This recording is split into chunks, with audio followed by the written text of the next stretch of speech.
لیکن وہ چاہتا تھا کہ مادام لیزا کو یہی تاثر دے کہ وہ بے بس ہے، اس سے جس قدر زیادہ معلومات حاصل کر سکے حاصل کر لے۔ تمہارے لہجے میں لمحہ بہ لمحہ اطمینان زیادہ ہوتا چلا جا رہا ہے۔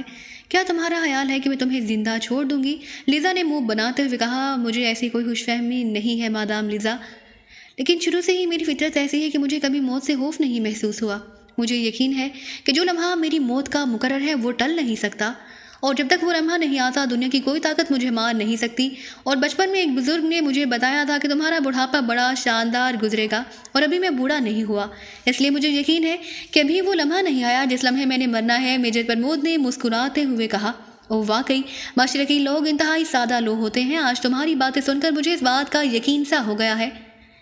اگر تم جیسا ڈی ایجنٹ ایسی سادہ لوہی کی بات کر سکتا ہے تو پھر عام لوگوں کا کیا حال ہوگا؟ تمہاری موت کا لمحہ میری مٹھی میں جکڑا ہوا ہے، میں جب چاہوں اپنی مٹھی کھول کر وہ لمحہ تم پر وارد کر سکتی ہوں۔ اس بار لیزا نے منہ بناتے ہوئے ناگوار سے لہجے میں کہا، اور میجر پرمود بے اختیار طنزیہ انداز میں ہنس پڑا۔ موت زندگی اگر انسانوں کے بس میں ہوتی تو شاید اس کرۂ ارض پر اب تک ایک آدمی بھی زندہ نظر نہ آتا۔ مادام لیزا، تم اس بات کو چھوڑو اور مجھے بتاؤ کہ ماریو کہاں ہے؟ میجر پرمود نے منہ بناتے ہوئے کہا، ماریو کے متعلق اب کوئی نہیں جانتا کہ وہ کہاں ہوگا اور کس ہولی میں ہوگا، کیونکہ راسکو کلوز ہو چکی ہے، اس لیے تم اب ماریو کو اور راسکو کو بھول جاؤ۔ لیزا نے منہ بناتے ہوئے جواب دیا، جبکہ ڈیوڈ نے مجھے بتایا تھا کہ تم اس کے بارے میں جانتی ہوگی۔ میجر پرمود نے جواب دیتے ہوئے کہا، نہیں، یہ اس کی غلط فہمی تھی، میں واقعی اس کے بارے میں کچھ نہیں جانتی۔ اب تم مجھے یہ بتاؤ کہ تمہارا یہاں مشن کیا صرف راسکو کا خاتمہ ہے یا کوئی اور مشن بھی ہے؟ لیزا نے جواب دیا، بلغاریہ سے انتہائی قیمتی معدنیات چوری کی گئی ہے، اور یہاں آ کر مجھے یہی معلوم ہوا ہے کہ یہ چوری راسکو نے کی ہے، اور راسکو اس لیے کلوز کی گئی ہے کہ وہ میری کارروائی سے ڈر گئی تھی، لیکن میں اپنے ملک کے دشمنوں کو پاتال سے بھی نکال لینے کا عزم رکھتا ہوں، اور ایسے ہی ہوگا۔ راسکو اور اس کے چیف ماریو کو بہرحال میرے ہاتھوں سے مرنا پڑے گا، ہر صورت میں اور ہر قیمت پر۔ میجر پرمود کا لہجہ یکلخت بدل گیا۔ گڈ ہاتھ سے جیدار آدمی ہو، ان حالات میں بھی ایسی باتیں کر رہے ہو، لیکن مجھے افسوس ہے میجر پرمود، اب واقعی تمہاری موت کا لمحہ آ ہی گیا ہے۔ مادام لیزا نے منہ بناتے ہوئے کہا، اور اس کے ساتھ ہی وہ یکلخت کرسی سے اٹھ کھڑی ہوئی۔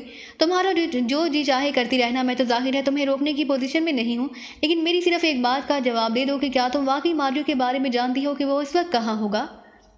میجر پرمود نے اسی طرح مطمئن لہجے میں کہا، لیکن اس کے ساتھ اس نے پہلے بوٹ کی مڑے ہوئے حصے پر دوسرے پیر کو اٹھا کر مار دیا، اور محسوس انداز کی ضرب لگتے اس کے بوٹ کی ٹو سے ایک باریک چھری بغیر کسی آواز کے باہر نکلی، اور پرمود نے پیر کو ذرا سا ہلا کر چیک کر لیا کہ یہ تیز چھری کسی تار کے اندر الجھی ہوئی ہے۔ میں نہیں جانتی، لیزا نے منہ بناتے ہوئے جواب دیا، کیا واقعی تم سچ کہہ رہی ہو؟ جبکہ ڈیوڈ تو کہہ رہا تھا کہ تم اس پورے ناراگ میں واحد شخصیت ہو جو جانتی ہو۔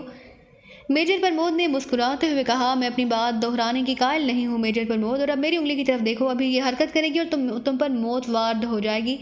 البتہ مرنے سے پہلے اس بزرگ کو ضرور یاد رکھنا جسے تمہارا بڑھاپا شاندار گزرنے کی بات کی تھی۔ مادام لیزا نے انتہائی طنزیہ لہجے میں کہا، ٹھیک ہے، ضرور یاد کروں گا، بلکہ تمہیں بھی یاد کراؤں گا۔ پرمود نے انتہائی ٹھنڈے لہجے میں کہا، اور اس کے ساتھ ہی اس نے پیر کو ایک زوردار جھٹکا دیا، تو کھٹاک کھٹاک کی تیز آوازوں کے ساتھ اس کے بازوؤں اور جسم کے گرد موجود لوہے کے رارز یکلخت غائب ہو گئے، اور پھر پلک جھپکنے سے بھی کم عرصے میں میجر پرمود کسی چیتے کی طرح اچھلا، اور دوسرے لمحے لیزا چیختی ہوئی اس کے ہاتھوں میں اٹھی اور ایک دھماکے سے اس گنجے جالات سے جا ٹکرائی جو حیرت بھرے انداز میں خاموش کھڑا یہ سب کچھ ہوتا دیکھ رہا تھا۔ مادام لیزا کے اس طرح اچانک ٹکرانے سے وہ بھی چیختا ہوا پشتی بل ایک دھماکے سے نیچے گرا۔ ریوالور مادام لیزا کے ہاتھوں سے نکل کر دور جا گرا تھا، لیکن وہ اس گنجے جالات سے ٹکرا کر جیسے ہی نیچے گری یکلخت اس نے کلا بازی کھائی اور ایک لمبا جمپ لے کر سیدھی اسی طرف کو ہو گئی جہاں اس کا ریوالور گرا تھا۔ وہ واقعی انتہائی پھرتیلی اور چست لڑکی تھی، لیکن دوسرے لمحے مشین پسٹل کی تڑتڑاہٹ کے ساتھ ہی گنجے جالات کی چیخیں کمرے میں گونجی، اور ریوالور کو جھپٹ کر مادام لیزا بھی مڑنے ہی لگی تھی کہ ایک بار پھر تڑتڑاہٹ کی آوازوں کے ساتھ ہی اس کے حلق سے نکلنے والی چیخیں فضا میں گونجتی چلی گئی۔ ریوالور اس کے ہاتھوں سے نکل کر کافی آگے جا گرا تھا اور اس کی نال پچک گئی تھی، جبکہ مادام لیزا لاشعوری طور پر اب اپنے ہاتھ کو جھٹک رہی تھی جس میں ایک لمحہ پہلے ریوالور موجود تھا۔ اب اٹھ کر کھڑی ہو جاؤ مادام لیزا، ورنہ اس بار گولیاں تمہاری خوبصورت جسم میں یقیناً داخل ہو جائیں گی۔ میجر پرمود کا لہجہ بے حد کرہ تھا۔ تم نے کیسے یہ راڈز ہٹا لیے؟ یہ سب کیسے ہو گیا؟ مادام لیزا نے دونوں ہاتھ اٹھا کر سر پر رکھتے ہوئے حیرت بھرے لہجے میں کہا، اور ساتھ ہی وہ اٹھ کر کھڑی ہو گئی۔